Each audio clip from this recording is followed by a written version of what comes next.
목사입니다.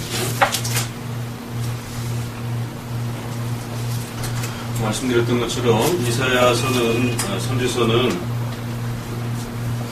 그 비슷한 사건을 선지자적 관점에서 어떻게 예리하게 그 통찰력을 가지고 자신의 시대에 문제가 되었던 하나님의 그 뜻을 정확하게 이해하고 적용할 수 있는가, 이런 부분들에 대한 아주 중요한 통찰력을 갖게 하는, 또 하나님의 뜻을 우리 시대의 삶에 실제적으로 적용하고 이해하게 되는 그런 그 적용의 관점을 아주 이렇게 심도 깊게 이렇게 파헤치고 있는 그러한 특성을 가지고 있다라고 말씀을 드렸어요.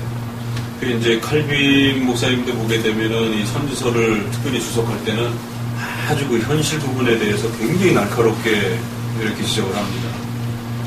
그 얘기는 선지서의 그 뜻이 무엇인지를 잘 설명해주고, 그리고 그러한 그 하나님의 관점이 오늘 우리 시대에는 어떻게 벌어지고 있는가, 이러면서 이제 그거를 추적해 들어가는 거죠.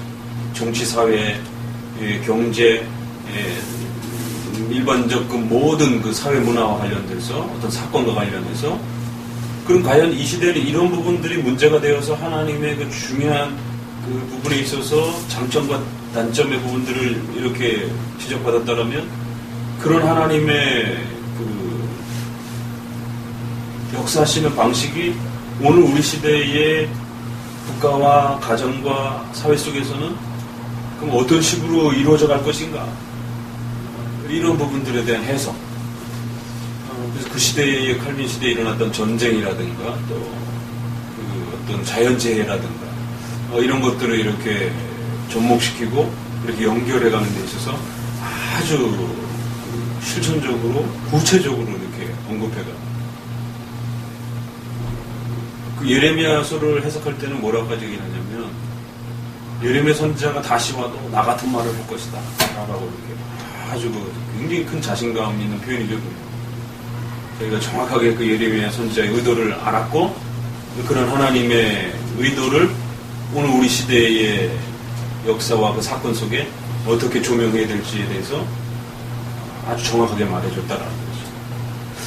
그 이제 그의 제자인 베자가 그거를 이제 지적하면서 뭐라고 얘기를 하냐면, 칼빈 목사님이 그런 부분들에 대해서 엄히 경고하고 해야 될 것과 하지 말아야 될 것, 이렇게 그 제시했는데,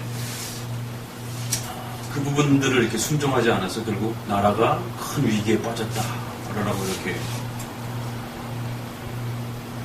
공고하는 말들이 있어요. 그런데 그런 부분들이 이렇게 그 선지서를 중심으로 해서, 또 어떤 경우는 열왕에 대한 그 왕들이 교회를 보호하고 종교 개혁을 일으키고 하잖아요. 그랬을 때 그 왕을 당대의 그 지역 통치자와 관련해서 당신이 바로 그 왕이다라고 이렇게. 이게 사실은 히스기야 왕을 오늘 우리 시대에 이명박 대통령이다 이렇게 말하기는 참 쉽지는 않거든요. 그런데 아주 중요한 어떤 그 역사적 사건과 의미가 발생이 되었을 때는 과감히 그런 적용까지도 이렇게 주저하지 않고, 그렇기 때문에 당신이 이 구역에서 교회를 보호했던 그 바로 이 왕처럼 그런 사명을 갖고 있는 것이고, 그래서 이 왕이 하나님 앞에 그 교회를 보호하는 사명을 감당했을 때 그 나라가 평탄하고 복을 받은 것처럼 당신도 그와 같은 은혜를 받을 것이다. 또 이제 반대로 교회를 핍박하는 왕들을 향해서는 바로 아하스라든가 므낫세 같은 그런 식의 지적을 해가면서 바로 그 왕이 당신이 이 왕이다 라고 하면서 굉장히 참 쉽지 않고 어려운 부분들이. 특별히 우리가 이제 섭리론을 이제 조직신학에서 배울 때에 그 섭리의 어떤 그 적용점. 그러니까 욥기서의 문제는 뭐죠? 그 말 내용은 맞는데 인과응보의 어떤 방식의 섭리 방식이 있어요. 인과응보라고 하는 것은 공의와 불의를 관점으로 해서 의의를 행하면 복을 받고 불의를 행하면 벌 받는다라고 하는, 사실 이제 동서고금의 아주 중요한 그 인과응보의 그 기본 원리잖아요. 그 부분이 분명히 있습니다. 성경에도 또 역시 OX에 대한 그런 부분이 있고, 이제 그랬을 때 섭리의 방식에는 인과응보의 법칙만 있는 건 아니에요. 우리가 웨스트민스터에서 섭리를 보게 되면 무조건 다 죄를 졌다고 해가지고 어떤 우리 상황의 고난과 어려움으로 이렇게 해석할 수 없다라고 나오잖아요. 그 추억해보세요. 물론 어떤 부분에서는 인과응보 사상으로 죄를 범함으로 인해서 징계가 따라붙는 거지. 어떤 의를 행함으로써 복이 하나님께서도 즉각적으로 주어지기도 하고. 그런 첫 번째 경우가 있고, 두 번째는 그것과 상관없이 사탄의 그러한 급격한 그 공격 때문에 성도에게 어떤 어려움과 고난이 찾아올 수도 있고, 또 세 번째로는 하나님이 장차 우리가 또 쓰임받아야 되는 중요한 그 사역면에 있어서 우리를 준비시키고 훈련시키기 위해서 좀 더 폭넓은 시각과 경험들을 가질 수 있도록 연단과 고난의 시간들을 통해서 우리를 성숙시키시는 그런 훈련의 차원도 있다고. 그거를 현재 한국교회의 문제점은 뭐냐면 하나님의 뜻을 분별할 때, 적용할 때 너무 그걸 인과응보적으로만 적용시켜버리는 거예요. 그러니까 교회에서 조금만 뭐 어려움이 있는 사람들 다 죄진 걸로만 이렇게 판단을 해버리고, 가난한 사람들은 다 죄진 걸로 이렇게 판단을 해버리고, 이런 식의 아주 단편적인, 그게 바로 욥기서에 지적되고 있는 문제랍니다. 내 시작은 미약하였으나 그것은 창대하리라. 맞는 말이거든요. 그렇지만 너무 도식적 원리를 갖다가 이렇게 딱 단편적인 원리를 가지고 네가 이렇게 망가졌으니까 너는 결국 처음에 뭐가 문제가 발생된 것이다. 죄로부터 시작이 된 거다. 그런 식의 인과응보적인 그 원리로만 그 욥의 생애를 그냥 단편적으로 확 평가를 해버리는 거죠. 그러니까 섭리라고 하는 것은 그렇게 쉽게 판단해서는 안 되고 종합적으로 이렇게 늘 고려하고 하나님의 뜻이 충분히 드러날 때까지 좀 기다려봐야 되기도 하고 그런 다각적인 면들이 있는데 이제 그러다 보니까 바로 그이가 당신이다 이렇게 말하는 건 참 어려운 거예요. 그 목사님도 사실 참 말하기 어려운 부분. 그래서 박인선 목사님의 이제 주석 부분에서 그런 섭리론과 관련된 부분을 이렇게 얘기하다 보면 그런 부분 조심해야 된다라고, 특별히 목회자가 어떤 사건을 딱 보고 그 사건이 이거다라고 이렇게 바로 매치를 시켜버렸을 때 나중에 그렇지 않는 현상들이 나타나게 되면 목회자가 이제 고립이 돼버리는 거죠. 자기가 쳤던 칼이 자기 자신에게 이렇게 화살로 돌아와버리거든요. 그리고 단편적인 얘가 바코드 같은 거 이런 거 666이다 받으면 죽는다 뭐 이런 식의 해석을 해갖고 적용을 그 시대의 문화와 이런 것들을 적용시켰다가 나중에 그렇게 말했던 목회자들이 결국 완전히 죽음을 찾아야 되는 어떤 이런 식이 돼버릴 수 있는. 더더욱이는 이제 목회자는 성도들의 삶을 해석해주고 적용해줘야 되기 때문에 어떤 단편적인 그런 어떤 접근법이 굉장히 조심해야 된다라고. 때로는 그런 지적과 적용이 필요하지만 많은 숙고가 필요하다 이렇게 얘기를 해요. 그렇기 때문에 이제 우리가 이런 전반적인 걸 보게 될 때 칼빈이 아주 날카롭게 그 왕을 향하여, 그 시대 또 부패한 왕을 향하여, 또 그 시대의 어떤 중요한 어떤 사건과 관련하여 이렇게 권면을 해주면서 이렇게 그것들을 이렇게 지적했을 때는 오늘 우리 시대가 생각하는 단순한 인과응보적인 그런 어떤 이렇게 그 지적과 적용이 아니라는 거죠. 그래서 이런 걸 이해를 못하고 칼빈 주석을 이렇게 설교 준비하다 조금 읽고 아하, 그가 이 사건의 대상자가 당신이구나 이런 식의 이제 적용이 목회자의 설교 입에서 이렇게 할 수 있구나 이거는 이제 이번 문제는 뭐 24 때문에 일어난 겁니다 이런 식의 이제 적용을 해버리게 되면 그 이제 칼빈의 어떤 그 깊은 통찰력과 안목을 이해하지 못한 상태에서 이렇게 아주 수박 겉핥기식으로 접근하는 거죠. 그러니까 그런 적용이 틀린 건 아니에요. 그렇지만 적어도 그 정도 적용하기까지는 굉장히 깊은 신학적인 성숙함과 이러한 통찰력이 있어야 된다. 그랬을 때 바로 그런 시도를 한 게 누구냐? 바로 선지서. 그 모세율법을 배웠는데 그 율법에 문제가 된 것이 바로 당신이다. 이런 식의. 그러니까 이제 사무에서도 보게 되면 양의 이렇게 얘기를 하다가 하나 가지고 있는 사람과 여러 가지고 있는 부자가 이렇게 해서 나단 선지자가 바셋바를 범한 거에 대해 책망하냐? 그게 너다! 이렇게 얘기할 때 거기 이제 약간 그런 모습들이 보이는 거예요. 또 바로 그런 식의 아주 직접적인 적용. 하나님의 뜻이 오늘 현실에 나에게 어떻게 과연 이해되어지고 적용되어져야 될 것인가에 대한 아주 구체적인 그 적용과 통찰력을 아주 직접적으로 이렇게 말해주고 어떨 때 그렇게 이해할 수 있는가.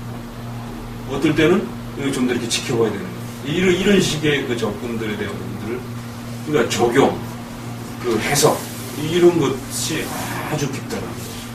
그러니까 그런 부분들을 충분히 이렇게 읽으셔야 되고, 어떤 면에서는 그래서 선지서가 제일 어렵습니다. 시가서 이런 것들도 어렵긴 하지만 선지서는 실제 적용에 대한 문제를 잘못하게 되면 큰일 나기 때문에, 그래서 어떻게 보면 가장 어려운 부분으로 취급이 돼요. 그리고 선지서는 현실의 문제점도 지적을 하기도 하지만 장차 미래에 오실 그리스도와 종말, 이 사건이 이렇게 중첩이 돼 있어요. 지금 현실의 문제도 지적하지만 단지 그 말씀은 그 현실에 대한 지적뿐만 아니라 장차 올 미래에 대한 중요한 하나의 예언적 어떤 그 메시지로도 이렇게 포함이 되어 있다는 거예요. 그것까지 끄집어내야 된다. 그러니까 아하스가 막 나라가 구원받을 것에 대해서 이렇게 징조를 구하라니까 징조를 안 구하잖아요. 그렇죠? 그랬을 때 이제 막 호되게 책망받는다. 거기서 임마누엘이라고 하는데 단어가 쏟아져 나온다. 그러니까 아하스의 지금 책망의 그 내용하고 임마누엘하고 사실 굉장히 거리감이 있는 어떤 선지자의 어떤 매치랑. 그러니까 아하스가 뭔 소리야 이게 이제 이럴 수 있는 거죠, 충분히.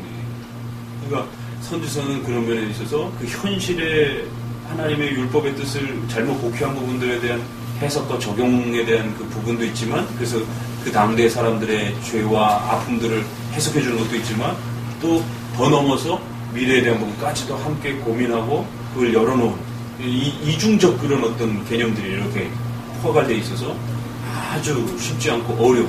그래서 에스겔서 같은 경우 잘못 해석하게 되면 극단적 신비주의자들이 이제 종말론 부분에 있어서 예수님 언제 오신다 막 이런 식의, 그러니까 선지서에서는 그런 부분들이 많기 때문에, 요엘서에 보게 되면은 자녀들이 예언할 것이며 아비들은 꿈을 꿀 것이며 이런 장래의 성령을 부어주시며, 이게 오순절에 사도행전에 보면은 이제 2장에 나온단 말이에요. 오늘날 신비주의자들이라든가 이러한 그 찬양도 그 찬양이 있더만요. 그죠? 아비들은 예언할 것이며 이런 그 부분이, 그 신비주의자들이 제일 선호하는 성경 구절이 그 구절입니다. 그러니까 자녀들은 예언하고 환상 보고 그걸 그런 식으로 해석을 하는 거죠. 그랬을 때 요엘서에서의 그 의도는, 선지자가 말한 건 예수 그리스도를 바라보면서 그 얘기를 하고 있는 겁니다. 이사야에서 싹 가지 남은 자 계속했을 때 그리스도의 초림을 보고 얘기를 한 겁니다. 그런데 이제 그런 어떤 종교적 어떤 그 신비 현상으로만 해석해 버리니까 문제가 발생돼요. 거기도 역시 그런 식으로. 그리고 학계서 말라기 이런 것들도 제2성전에 대한 그 촉구잖아요. 그죠? 성전을 지으라고. 그러니까 그것도 그리스도의 초림과 관련해서 이렇게 바라보고 있는 거랍니다. 근데 그거를 뒤로 돌아가가지고 예루살렘 성전을 다시 짓는 걸로 이렇게 이제 오해가 되어지게 되면, 초창기 유대인들이 성전 중심에 빠졌던 거죠. 또 오늘날 한국교회가, 중세교회가 외형적 그 성전을 짓는 것에 마치 큰 어떤 교회의 어떤 사명이 있는 것처럼 이런 식의 오해가 되거든요. 그러니까 어떤 면에서는 교회의 이 부패와 곡해가 제일 많이 일어나는 부분이 결국 선지서에 대한 오해와 곡해 때문에 발생이 돼요. 그리고 계시록도 다 전부 선지서에 이렇게 밑바탕이 되어 있는 그런 구조인데, 계시록을 그냥 자의적으로 그냥 바로 현실에 맞춰서 해석해 버리니까 유럽이 적그리스도가 되고 이런 식의 이제 해석들이 나오게 되는 것이, 부시가 적그리스도고 이런 식의. 그 적어도 종교개혁자들은 교황이 적그리스도라는 정도까지는 웨스민스터도 그렇고 하이델베르그 연구군답에도 표현이 될 정도로 그렇게 그런 이해와 적용은 있었어요. 그렇지만 이제 그건 아주 심도 깊은 그런, 역시 아까 칼빈이 적용했던 것처럼 그런 고민 끝에 나온 것이지, 오늘날 이렇게 계시록을 읽고 단편적으로 바코드나 이유나 이런 식의 어떤 그런 적용은 아니라는 거죠. 그래서 선지서를 여러분들이 잘 읽고, 이게 시가서를 읽으면서 시가서를 접근하는 게 그동안에 너무 우리가 이렇게 정말 내 마음대로 즉흥적으로 느끼는 어떤 느낌에 따라 이렇게 접근했구나라는 어떤 이렇게 자가 반성을 이렇게 한다라면, 선지서는 너무 성급하게 그냥 마치 이 사건이 나와 동일한 사건인 것처럼, 내가 여기 주인공인 것처럼 이렇게, 왜냐면 여기는 누가 봐도 있는 자로 하여금 결단과 의지를 이렇게 촉구하는 어떤 그런 메시지 형태로 됐기 때문에 그러다 보면 뭔가 자기 자신의 어떤 결의를 다지는 어떤 그런 거에 참 좋단 말이에요, 이사야. 그러다 보면 이제 자기가 마치 이 성경의 주인공인 것처럼 배경이네. 그렇게 되면 시공간을 너무 뛰어넘는 적용이 돼버린다. 역사적 해석도 해야 되고 문법적 해석도 해야 되고 이래야 되는데 그냥 바로 그냥 들어가 버리게 되면 이제 극단적 형태도 나오거든요. 그래서 손지서는 그런 면에서 여러분들이 마지막 구약 부분에 있어서 마지막 그런 관점들을 이제 부지런히 배워오고 이해하고 또 그 적용에 대한 이런 부분들을 목사님은 전체 큰 사회와 이 가정과 이런 걸 바라보면서 어떻게 성도들에게 하나님의 뜻을 적용시켜 줄 건가를 고민한다라면 성도들 개개인은 선지서를 읽으면서 나 자신과 내 교회 가운데 여러분의 가정 가운데 내가 그걸 어떻게 적용하고 이해할 것인가 이런 식으로 또 자기 자신에 맞춰서 또 이해를 하는 방식을 부지런히 배우셨다는 거죠. 그래서 유대와 예루살렘에게 집중했다가도 또 주변 나라에다가 집중했다가도 또 다시 유대로 돌아왔다가도 그러니까 아주 폭이 굉장히 넓은 것입니다. 그런 그 적용에 대한 부분들이 하나님의 주권과 통치의 그 관점에서 이렇게 접근하고 있기 때문에 자 이제 15장을 보게 되면 말씀드렸던 것처럼 13장부터 23장까지는 대략 이방 주변 나라에 대한 그 핍박에 대한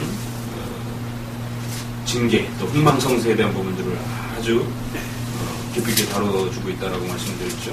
그러니까 이걸 이해를 하게 되면 이런 관점과 이해는 오늘 우리 시대를 보게 되는 거예요. 중국의 역사, 러시아, 또 북한, 이쪽으로는 일본과 미국, 이런 아주 그 주변에 한국을 둘러싸고 있는 아주 첨예한 그런 어떤 그 문제점과 관련해서 이걸 너무 이렇게 단편적으로 적용해버리게 되면 이제 뭐 중국과 러시아는 모압이다 뭐 이런 식의 바벨론이다 이러기 때문에 이제 멸망시켜야 될 나라에 그러니까 저기 뭐야 인터넷에서 보셨어요? 그 강림교회 목사님이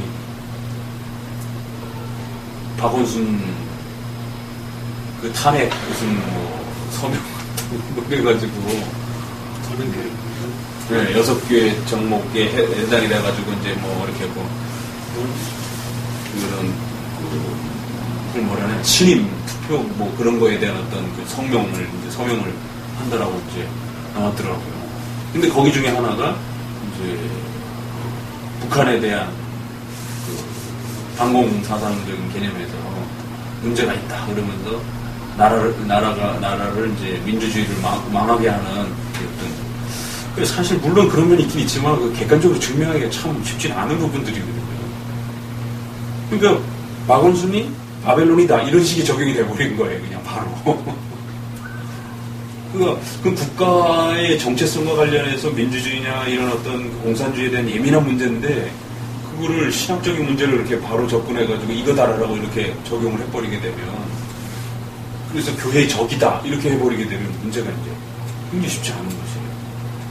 근데 실제적으로 교회 현장에서 그런 일들이 벌어집니다. 특히 부흥사들이라든가 이제 이런 형태를 통해가지고 영적 바벨론이 누구냐 막 이러면 근데 자유주의 입장에서 봤을 때는 미국이 바벨론인 거고 보수주의 입장에서 보게 되면 북한이 바벨론이 되는 거고 그래서 그 부시가 아프가니스탄 전쟁할 때 유명한 말을 했죠. 악의 축 그게 이제 그 아프가니스탄하고 북한하고 의도적으로 그 얘기 뭐냐면 그게 이제 계시록에 나오는 그런 배경의 말이거든요. 악의 중심 적그리스도라는 그런 의미거든요. 적그리스도를 때려 잡아야 된다 이런 식으로 그 이제 부시가 침례교단인가 그게 장로교단은 아닌 것 같더라고요. 근데 약간 그 근본주의적 보수적 성향이 있는 그 교회. 그래서 굉장히 이걸 아주 단편적으로 빽 놀리고 나와가지고 이렇게 아주 없애버려야 되는 어떤 이런 식의. 그럴 때 개혁주의는 그런 식으로 이렇게 단편적으로 적용하지 않고 종합적인 식견을 가지려고 이렇게 노력하는 게 그런 거예요. 그런 부분들이 이렇게 잘못 적용이 되게 되면 오히려 우리 입장에서 봤을 때 북한이나 미국이나 혈반 신앙적으로는 별 차이가 없거든요. 세상에서 가장 타락한 문화를 지금 퍼뜨리고 있는 나라가 미국이고, 동성애라든가 뭐 이런 것부터 시작해가지고 히피 문화라든가 여러 가지 어떤 그런 반사회적 어떤 문화들을 이렇게 펼치고 전 세계에 영향을 끼치는 어떤 헐리우드의 어떤 폭력적인 어떤 섹스적인 어떤 이런 부분들이 이 영향을 받고 있는 게 사실은 미국의 어떤 그 문화 때문에 그런 것인데, 본인들은 자기네 가치가 마치 최고의 성경적인 것이다 이렇게 해갖고 미국의 문화를 마치 성경적인 걸로, 신앙을 성경적으로 이해를 해야지 그 문화를 성경적인 걸로 이렇게 이해를 해버리니까 문제가 발생돼요. 그래서 주변 나라들은 마치 이렇게 선지서에서 보는 것처럼 다 바벨론이고 다 그냥 아수르는 것처럼 집어삼켜서 없애버리게 돼요. 이런 식의 적용이 독일의 2차 대전이 일어날 때 독일 교회들이 그래서 어용교회라고 그러는 게 독일 정부가 결탁해가지고 유대인들 학살하고 막 이러면서 이런 이제 문화하고 비슷하거든요. 자, 모압에 대한 경고라 이러면서 하룻밤에 모압이 알이 망하여 황폐할 것이며 느보와 메드바 또 뭐 여러 가지 이제 그 성과 또 그들이 섬기는 신들이 또 이렇게 소개되고, 그 다음에 니무림 물이 마르고 풀이 시들었으며 영원한 풀이 말라 천정한 것이 없었느니로다. 그러면서 이제 버드나무 시내를 건너리라. 이런 거 보게 되면 뭔가 이렇게 물이 중단되어서 마치 그 기근이라든가 또 아니면 그 물이 없어진 바람에 그 사회적으로 굉장히 큰 혼란을 겪게 되는 어떤 이런 식의. 근데 이것은 신약으로 오게 되면 정말 모압 속에 그런 멸망의 어떤 역사가 흘러가는 거예요. 그렇기 때문에 성경이 역사적으로도 우리가 없다라는 게 바로 그런 부분들입니다. 고고학적인 부분이면서 애굽의 어떤 그런 우리가 홍해 사건이라든가 멸망 사건이라든가 그래서 국력이 약해지는 것이라든가 모압 같은 경우도 이제 독특한 좀 그 사회 혼란을 얘기를 하는 이런 거. 그랬을 때 이제 그러면 이건 우리와 오늘 시대에 상관이 없잖아요, 그죠? 그렇지만 이 모압에 대한 이런 부분은 이제 당시에 모압이 문제가 아니라 교회를 핍박하는 주변 국가의 정체성에 대한 지적이기 때문에 이건 모압뿐만 아니라 모든 시대의 국가들에게 다 적용될 수 있는 것이고, 뭐 북한도 모압이 될 수 있는 것이고 미국도 모압이 될 수도 있는 것이고, 그러니까 하나님의 뜻을 방해하고 교회의 어떤 그 나아감을 방해하게 되면 그럼 모두가 다 모압이 될 수 있는 것입니다. 그러니까 과거적 해석도 되지만 미래적 해석도 된다는 거예요. 그 과거에 하나님이 그래서 모압을 이런 식으로 멸망한 것이 사실적으로 드러난 것이 얼마나 우리가 확실하게 가질 수 있는 분명한가를 아는 겁니다. 그러면 장차에 그러면 북한이 모압이다. 그럼 모압은 기근으로 멸망할 것이다. 이런 식으로 적용하면 안 되는 거고, 하나님의 교회를 핍박하는 국가는 이런 식의 하나님의 진노를 통해서 그런 기근이라든가 물이 중단됨으로 인해서 극심한 사회 혼란의 이런 자연재해를 언제든지 받을 수 있다. 이렇게 해석하면 가능한 거예요. 그 차이점을 잘 이해를 하셔야 됩니다. 네? 그 16장에 너희는 이 땅의 치리자에게 어린 양들을 들이대 셀라로부터 광야를 지나 딸 시온으로 보낼지니라. 그러면서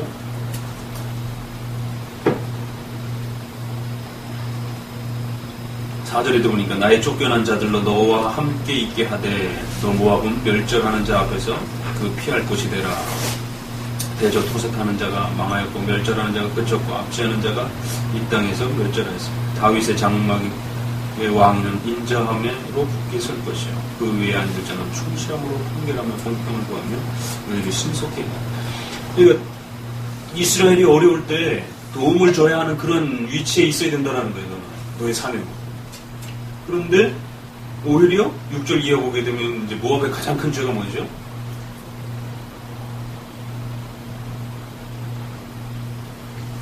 육 6절 이하부터 등장하는 것 중에서 모압의 가장 핵심이 되는 그 죄, 교만이죠, 그죠?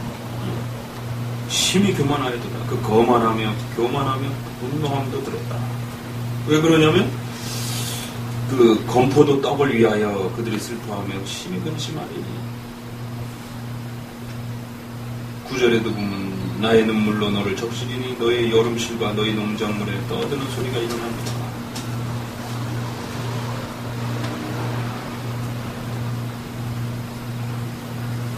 그들이 아주 풍족하고 이런 먹을거리들이 많았을 때 거만하게 하나님의 도움이 아닌 자신들의 힘으로 사는 것처럼 이렇게 하나님의 어떤 도우심을 인정하지 않는 그런 사회, 풍토, 이게 다 해당이 됩니다. 결국 이제 그 교만했던 내용, 바로 그걸 다 빼앗아 버리시겠다는 거죠. 12절에 보면은 기도할지라도 무효하리라. 자기들의 그 산당에 올라가서 열심히 기도해봐야 소용없다라는 거예요. 이는 여호와께서 전에 모압을 들어 하신 말씀이다. 거기도 14절에 보게 되면 품꾼의 정한 해와 같이 3년 내에 모압의 영화와 그 큰 무리가 능력을 당할지라. 이런 것도 과거적 해석에 있어서는 그 연차가 맞는단 말이에요. 그렇지만 이걸 미래적 해석으로 가게 되면 이런 3년이라든가 이런 걸 너무 문자적으로 이렇게 대입하게 되면 굉장히 위험하다는 거예요. 그러니까 이것이 미래적으로 갈 때는 이렇게 전체적인 그 모압의 죄 문제점들, 그 특성, 그런 문제점에 대해서 하나님이 어떤 방식으로 진노할 수 있는지, 이런 그 공통점을 끌어내와서 오늘 우리 시대의 그 교만함, 우리의 먹을거리와 경제적인 풍요로움 때문에 하나님을 바라보지 않고 하나님 없이도 살 수 있는 것처럼 그렇게 의기양양한 어떤 그런 인식에, 거기에 대한 하나님의 그 경제적 이제 그 탈취, 빼앗아 가신다는 거죠.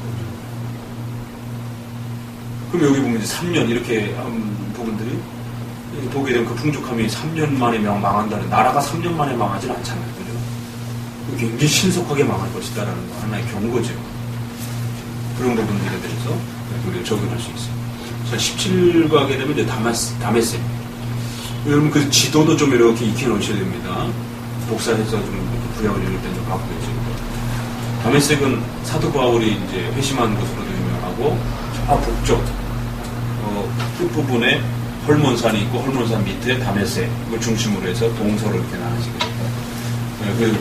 그 이제 우리가 지도를 보는 부분에서 지중해 쪽, 그러니까 서쪽으로가 바로 갈멜산, 사무엘이 전쟁 선지자들과 다퉜던 그 갈멜산, 그 중간이 다메섹. 그래서 이쪽 서쪽은 이제 아람 지역, 암몬 지역으로 넘어가는 거죠. 요단 동편 쪽. 자, 그 다메섹. 여기는 이제 그들의 죄의 문제가 뭔고, 또 하나님이 어떤 방식으로 징계할 것인가, 이렇게 두 가지 관점으로 이렇게 보셔요.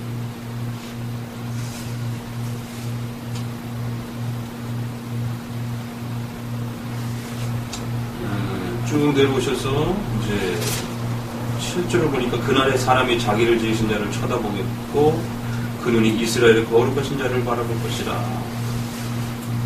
8절에 보니까 자기 손으로 만든 단을 쳐다보지 아니하고 아세라나 태양상을 바라보지 아니할 것이며. 역시 다메섹에도 보면 그런 미신적 그런 부분들이 아주 팽배해 있는 것들을 보게 되죠. 그죠? 근데 여기서는 이제 그 다메섹과 이스라엘에 대한 부분이 같이 겹쳐져 있어요. 다메섹에 대한 경고라 해가지고 짧게 다루고 4절 이하부터는 또 바로 이어서 또 이스라엘로 이렇게 돌아와서 같이 통틀어서 또 비판하기도 합니다. 이는 내가 10절에 보니까 자기 구원의 하나님을 잊어버리며 자기 능력의 반석을 마음에 두지 않은 까닭이라. 그러므로 내가 기뻐하는 식물을 심으며 이방의 가지도 이종하고 내가 심는 날에 울타리를 아침에 넣어 씨로 잘 발육하도록 하였으나, 하나님이 그렇게 먹고 살 수 있도록 그렇게 베풀어 주셨는데 이제 결국 앞으로의 다가오는 날에는 그런 풍족함들이 다 없어질 것이다. 13절에도 보니까 열방이 충돌하기를 많은 무려 몰려온 같이 하나 주께서 그들을 꾸짖으시니 멀리 도망함이 산에 겨가 바람 앞에 흩어진 것 같고 금 앞에 떠도는 티끌 같다. 주변에 많은 그런 어떤 혼란함들이 있지만 역시 그 움직임도 하나님의 섭리와 계획하심 속에서 아주 세밀하게 움직여지는 것이다. 이렇게 얘기를 합니다.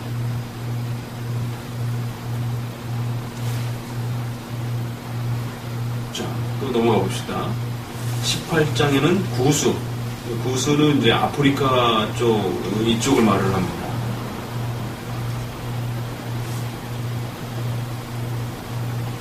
에디오피아라고도 하고, 이 애굽 남쪽을 이렇게 통틀어서 갈대배를 물을 띄우고 그 사자를 수로로 보내며 이르기를 너희 경첩한 사자들아 너희는 강들이 흘러나는 이 나라로 가되 장대하고 준수한 백성 곧 시초부터 두려움이 되며 강성하여 대적을 밟는 백성에게로 가라.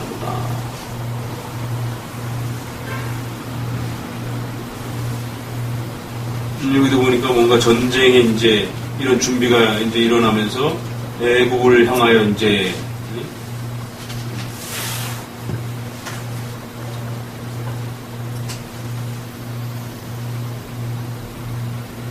소개가 됩니다.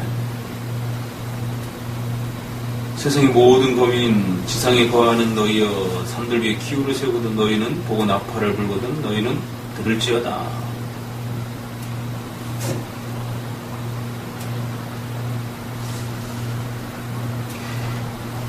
이제 왜 그러냐면 유다와 구스가 동맹을 맺어가지고 아수르를 이렇게 항상 대적하려고 했거든요. 히스기야도 그렇잖아요, 그죠? 친바벨론, 친애굽해가지고 아수르를 막으려고. 이제 그런 그 부분들에 대한 내용도 이제 우리가 좀 고려를 해보면서 읽어보셔야 돼요.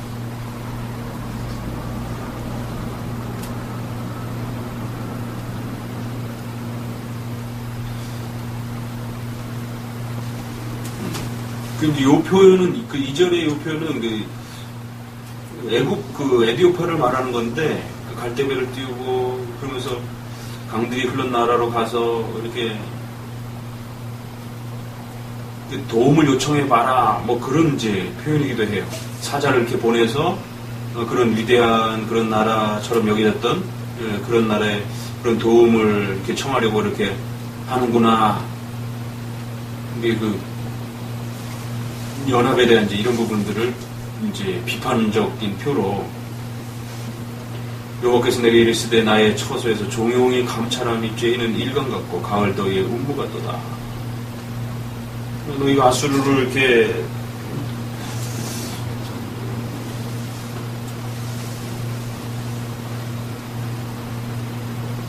대적하면서 이제 그런 그 연합의 이런 부분들을 이렇게 계획하고 있지만 이 표현을 마치 하나님이 그래 어떻게 하나 두고 보자 그러면서 하나님이 그 모든 것에 대해서 아주 예리하게 살피고 계시더라.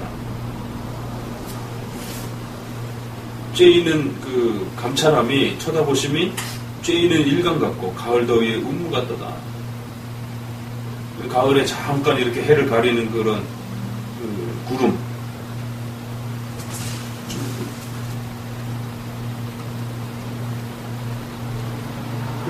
그 구름의 이러한 시점이라든가 이게 순식간이잖아요.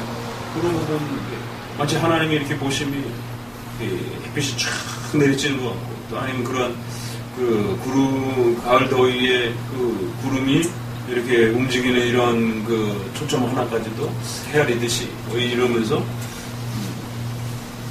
결국에는 때 이제 보게 되면 이제 추수에 대한 이런 부분들이 나오면서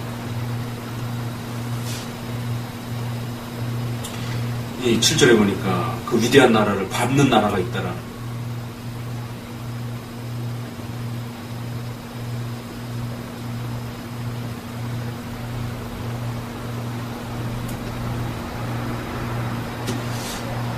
자, 그러면 또 이제 19장으로 더 넘어가 봅시다. 애굽의 심판. 애굽과 구스는 이렇게 분리되는 나라예요. 근데 이제 에디오피아를 구스라고도 해요. 그 구스가 이제 주로 애굽을 정복을 해가지고 이렇게 통치를 하다 보니까 구스와 애굽이 같이 묶여서 나옵니다. 그래서 18, 19, 20은 애굽과 구스에 대한 부분들이 계속 이렇게 연거푸져 이렇게 나와요. 그 2절에 보면 그가 애굽인을 격동하사 애굽인을 치게 하시리니 그들이 각기 형제를 치며 각기 이웃을 칠 것이요. 그 애굽인들의 그 마음이 움직여서 내란이 일어나고 이러는 것들도 역시 하나님의 손에 달린 4절에 그가 애굽인을 잔인한 군주의 손에 붙이시리니 포악한 왕이 그들을 치리하리라. 왜냐면 이제 에티오피아 왕이 이제 이쪽을 애굽을 정복하는 바람에 그런 역사적, 과거적 해석의 부분으로 이제 이런 것들은 증명이 됩니다.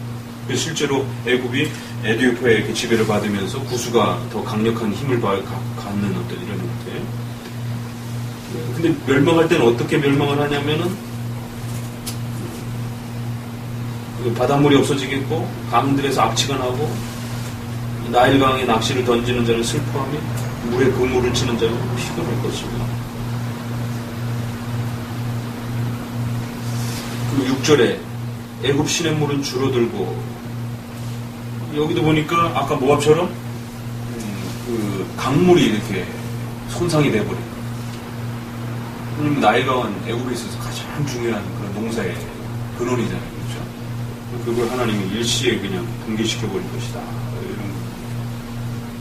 그리고 이제 12절에도 여호와께서 애굽에 대해 정하신 뜻을 알 것이요 곧 내게 고할 것이다. 하나님이 정하신 것이다. 이런 그런 참 중요한 표현이죠. 14절에 여호와께서 그 가운데 사특한 마음을 섞으셨습니다. 그들이 애굽으로 매사에 잘못 가게 하니 취한 자가 토하면서 비틀거리게 합니다. 이런 표현들은 좀 줄을 표시해 놓으세요. 그들이 잘못된 판단, 어리석은 판단 이런 것까지도 하나님이 관여하신다라는 거예요. 참 우리가 얼마나 하나님의 그 섭리를 두려워해야 되는지 알 수가 있습니다.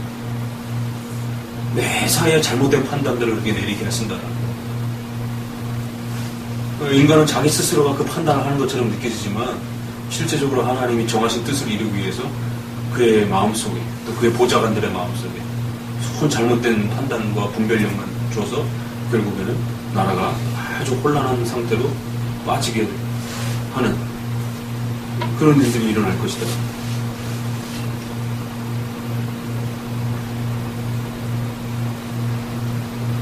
근데 놀라운 것은 18절 이하에 보니까 그날의 애굽 땅의 가나안 방언을 말하며 만군의 여호와를 가리켜 맹세하는 5성읍이 있을 것이라. 그중 하나를 장망성이라 칭하리라. 조금 장망성이라는 말이 어려운 말인데 태양성 뭐 이런 뜻인데 아주 화려한 그 도시 뭐 이런 아주 그 유명한 도시 이런 표현. 18절 이하에서는 갑자기 분위기가 확 바뀌어가지고 결국 하나님의 진노가 이렇게 임하고 난 다음에 애굽이 이제 정신 차리고 신앙으로 돌아설 것이다 이렇게 이제 지적을 해주시는 거예요. 그래서 그 애굽 땅 중에 한 땅은 하나님을 잘 섬기는 아주 그런 그 멋있는 그런 또 성으로서도 이렇게 변모될 수도 있을 것이다. 19절에 그래서 그날의 애굽 땅 중앙에는 여호와를 위하여 제단이 있겠고 여호와께 불을 지켰고 여호와께서는 한 구원자 보호자를 그들에게 보내실 것이고 여호와께서 자기를 애굽에게 알게 하시리니 그날에는 애굽인이 여호와를 알고 재물과 예물을 그에게 드리고 경배할 것이다. 23절에 좀 놀라운 거는 그날에 애굽에서 아수르를 통하는 대로가 있어서 아수르 사람은 애굽으로 가겠고 애굽 사람은 아수르로 갈 것이며 애굽 사람이 아수르 사람과 함께 경배하리라. 24절에 그날에 이스라엘이 애굽과 아수르로 더불어 셋이 세계 중에 복이 될 것이다. 참 어려운 해석이죠. 위까지는 아주 심각한 진노와 책망을 쏟아붓다가 갑자기 상황이 전환이 되면서 오히려 애국과 아수르에서 하나님을 섬기는 이러한 구원의 이런 움직임들이 그렇기 때문에 우리가 이런 걸 쉽게 너무 개인에게다가 너무 한 사회에다가 이렇게 집중적으로 적용을 하게 되면 큰일 난다는 거죠. 그러니까 선지서는 읽고도 적용을 어떻게 해야 되는가 이게 난점에 빠지는 거 이런 거죠. 그게 과거적 해석도 있고 미래적 해석을 잘 이렇게 분별해야 되기 때문에 이거는 이제 미래적인 부분이잖아요. 그랬을 때 오늘날 아수르와 애굽이 어디 있습니까? 그랬을 때 이제 이것은 결국 교회를 핍박하던 자들 속에서도 하나님께서 그들 안에 구원의 복음이 들어가서 그들의 마음이 변화돼가지고 오히려 적 속에서 교회를 대적하던 자들 속에 무리 속에서 하나님을 섬기고 이스라엘을 교회를 섬기는 그런 무리들이 이렇게 변화될 수 있는 그런 미래적인 그런 교회 부흥의 역사들을 기대할 수 있다. 그러니까 우리가 오늘날 북한이라든가 이런 데 대해서 너무 미운 감정으로 이렇게 그런 가치관들을 심어주는 거지. 아주 급반전이 이런 부분들. 그러면서 또 20절에 가서는 아수르 왕 사르곤이 군대 장관을 아스돗으로 보내면 그가 와서 아스돗을 쳐서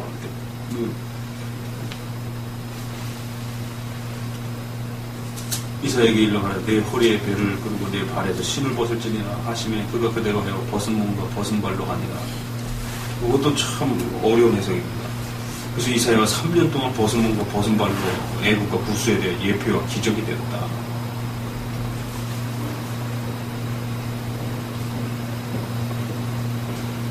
자, 그러면 선지자가 홀딱 벗었을까요?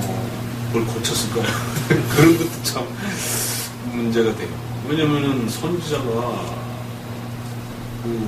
알몸으로 이렇게 홀딱 벗고 다니고 그러면 그것도 참 민망한 거예요. 이런 부분들을 조금 조심해서 적어도 이제 속옷 정도는 이제 이렇게 입은 것으로 이렇게 좀 이렇게 봐야 무리가 되지 않는 그런 형태로 이렇게 조금 보기도 합니다. 속옷 하나도 안 걸치고 싹 홀딱 벗었다 이렇게 말을 하게 되면 상당히 문제가 될 수 있고, 이제 이스라엘의 문화적 고대 근동의 문화적 특성에 보게 되면 이제 웃옷을 벗게 되면 적어도 속옷 이렇게 두루마리 안에 이렇게 이제 속옷을 벗은 가지고 있지만 어쨌든 두루마리를 걸었으면 이제 알몸으로서 이렇게 비춰지는 이제 그런 것들도 좀 이해를 해야 돼요. 아무튼 그래서 예표가 되어서 결국 이제 망할 것이다라는 거죠. 자, 그러면서 21장으로 좀 더 넘어봅시다. 바벨론 해변 광야에 대한 경고라 하면서 메데여 에워싸라. 지난번에도 말씀드렸지만 아직 바벨론도 아직 이사야 시대는 지방국가란 말이에요. 그럼 거기다가 메데 파사는 어디 눈치껏 찾아봐도 없을 나라란 말이에요. 아직 이 시점에서. 그냥 지방 부족 정도밖에 안 되는 건데 오히려 아시리아가 지금 초강대국으로서의 배경을 갖고 있는데 거기다가 메데가 바벨론을 칠 것이다라고 이런.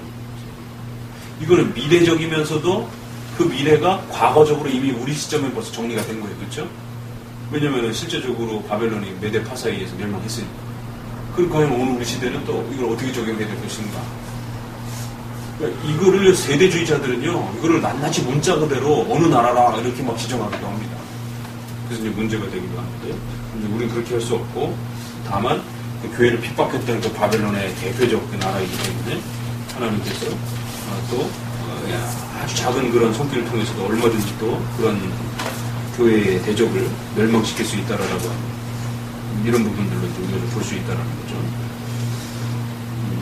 자, 그 다음에 에돔의 심판.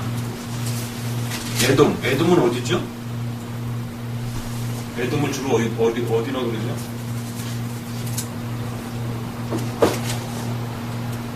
에돔은 이제 이 남쪽 지방 블레셋 옆에 에돔의 조상이 누구예요?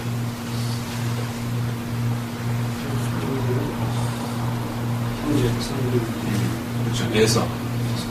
에서가 살았던 지역이 에돔이기 때문에 이제 에돔은 이제 에서의 하나의 그 표현으로 이렇게 되어지기도 합니다. 그 사이 남쪽이죠.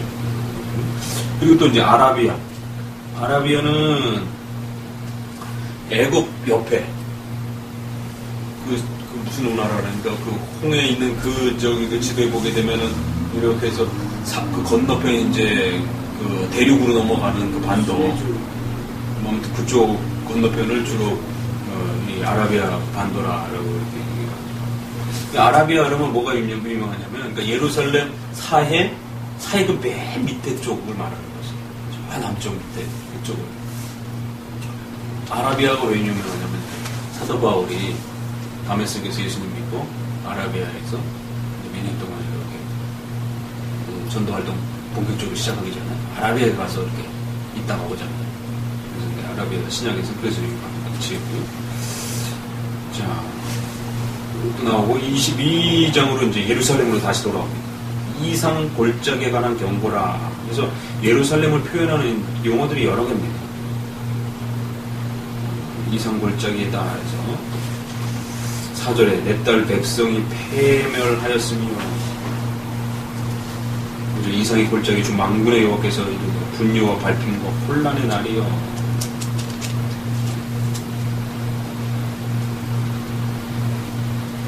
그리고 보면 그 6절, 7절 보니까 이제 뭐 전쟁 그 얘기가 이렇게 나옵니다. 그래서 이렇게 전쟁 준비를 하지만 이런 전쟁 준비가 의미가 없다. 그래서 하나님을 의지해야 되는데 너희가 엉뚱한 이제 전쟁 준비를 하고 있다. 이렇게 11절에 그러나 너희가 이 일을 하신 자를 앙망하지 아니하고 그 일을 옛적부터 경영하신 자를 존경하지 아니하였다. 그러니까 우리가 이사야서를 읽다 보면 애굽의 정한 하나님의 뜻이다. 뭐 지난번에 아수르와 관련해서도 몽둥이다. 내가 경영한 계획을 그 누구도 변경시킬 수 없다. 이런 표현들이 많이 나오죠, 그죠? 그 이사야 그게 하나님의 주권에 대한 아주 강력한 그 섭리적 통치에 대한 부분들을 우리에게 아주 집중적으로 말해주고 싶어하는 것들을 보게 되고 거기 눈을 뜨라고. 14절 만군의 여호와께서 친히 내 귀에 들려 가라사 진실로 이 죄악이 너희 죽기까지 속하지 못하리라.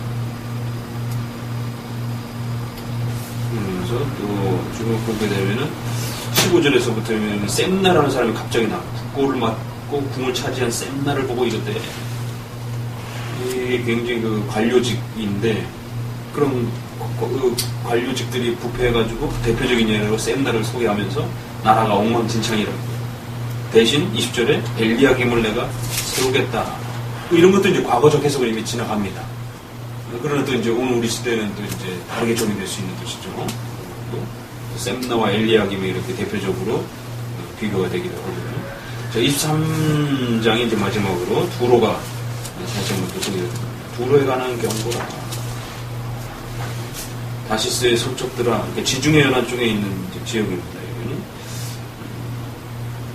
서쪽들이여, 그러면서 바다 2절에 바다에 왕래하는 시돈, 상고로 말미암아 부요하게 된 너희 해변거민들아. 그러니까 이 두로와 시돈은 그 저기 갈멜산 그 아래쪽 그 주변 쪽입니다. 북쪽에 이제 주로 이 해상 무역으로 굉장히 큰 부유를 이룬 거예요.